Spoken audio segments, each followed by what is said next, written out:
ولا كل دقيقه تيعيط ليه واحد فلسطيني، واحد كردي، واحد هندي، واحد تركي، واحد عرج، واحد عمى، واحد ما عندوش رجل، واحد مقطع ليه ودنيه، واحد ناعس في الزنقه تا ولا باغي يتزوج مغربيه. ما فهمتش انا الديكور هذا، واش بلات بنادنا ولاو رخاص لهالدرجه، ولا ما عندناش حنا رجال في المغرب؟ الا كنتي كتفكري باش تجي لتركيا باش تزوجي اولا باش تدبري على راسك اولا انت باش تحرك لالمانيا، هذا الفيديو ليك. سمعوا لي مزيان. سلام، في هذا الفيديو عندي رساله بغيت نوصلها لكم عن طريق قصص واقعيه للمغاربه اللي كانوا ضحايا جرائم بشعه هنا في تركيا. اول قصه غنبدا بها واللي هي قصه مأساويه ديال واحد البنت مغربيه تزوجات في تركيا عن طريق الوساطه. هاد التصويره اللي شافها يقول هذه التصويره ديال شي بنت مصوره مع باها في العرس ديالها، ولكن هذه التصويره ديال راجلها التركي اللي قتلها. هاد البنت زوجات بهاد السيد عن طريق الوسيطه وهي عندها 20 عام وهو عنده اكثر من 60 عام. متزوج بهاد البنت، جابها، اول ما جابها بداو المشاكل، ولادو رفضوا زواجه، قالوا لي كيفاش تزوجتي ببنت عندها 20 عام. فاش حملات بدات كتعرض العنف من طرف ولادو ومن طرفه حتى هو. ولادو كيقولوا لي حنا ما بغيناش وارث جديد. ضربوها حتى دارت فوسكوش، مشات للسبيطار، دازت الامور عاديه، كتعرفوا مغربيات زبارات. جات للدار عاودت حملت المره الثانيه وكانت حامله بتوام. بقاو عاوتاني كيتمارس عليها العنف. مشات البنت كتجري بدمايتها سايله ومضروبه مسكينه. مشات للكوميساريه، خداو الاقوال ديالها، عيطوا على راجلها، المهم هزوها هي داوها للوبيتال. فاش خرجت من المستشفى حكموا على راجلها بست شهور سورسي، وهي قالوا لها عندك الاختيار، يا اما تبقاي في شي خيريه حتى نرحلوك لبلادك اولا تمشي معاه. البنت اختارت انها تمشي معاه. فاش رجعت مع الدار واحد المره عاوتاني وقع سوء تفاهم بيناتهم، هز الجويجه ديالو، ضربها، قتلها، عيط على خوه، قال لي اجي يا خويا عاوني راني قتلت فلانه. خوه قال لي واخا انا جاي، ولكن خوه كان بعقله ومشى عند البوليس واعلم بيه. قتلها وهي حامله بتوام.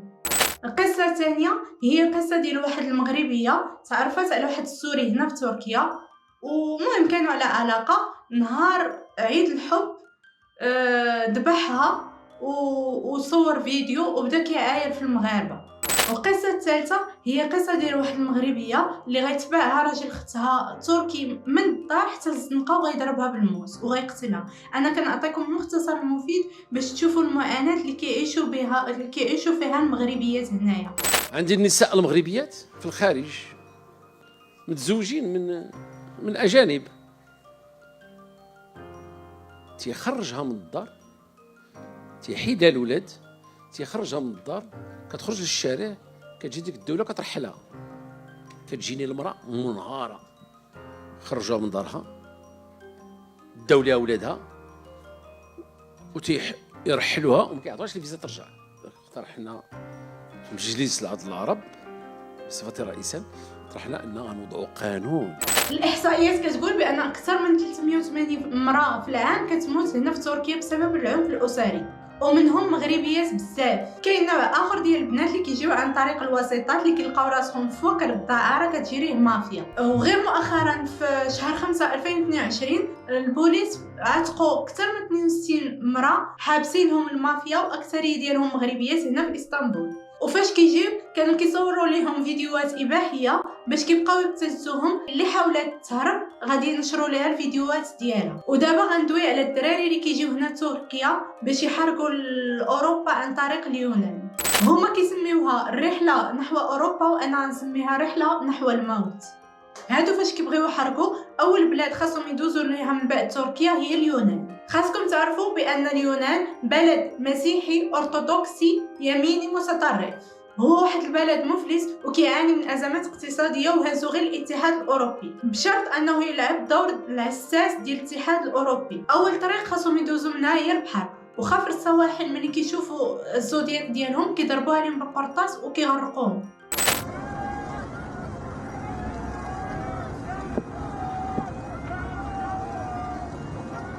وإلا فلتوا ودخلوا للغابه كيتلاقاو مع عسكر ما كيرحمش.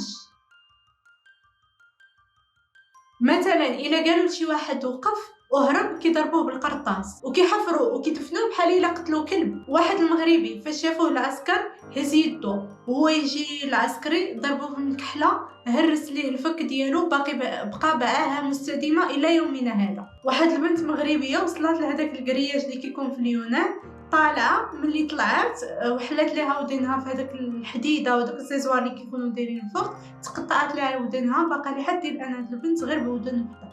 واحد الولد المغربي كان غادي في الثلج في ايامات الشتاء والثلج، قال لصحابو اجي نشعلوا العافيه، راني رجلي ما كنحسش بها بالبرد. فاش شعلوا العافيه جلس باش يسخن، قرب رجليه بزاف العافيه لدرجه ان رجليه تحرقوا وهو ما حاش، غد ليه ولات فيه انفيكسيون وطلعت ليه سخانه، ورجعوه صحابو هنا لتركيا، عتقوه ورجعوه هنا لصحابو تركيا، وفي السبيطار قطعوا ليه رجليه وباقي اونديكابي الى يومنا هذا. وهادو غير شويه من بزاف من القصص اللي كاينين.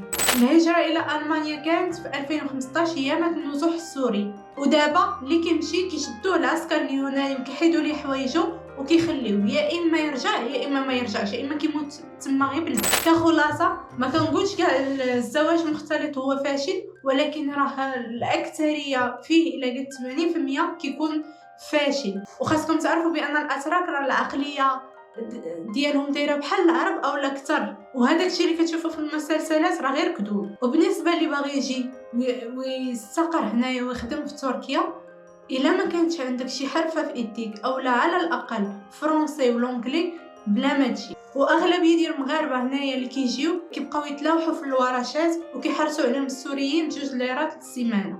كنتمنى ان الرساله ديالي تكون وصلت، وبان اي واحد كيفكر يجي لتركيا يفكر 100 مره على باش يجي. نشوفكم في فيديو جديد. باي باي.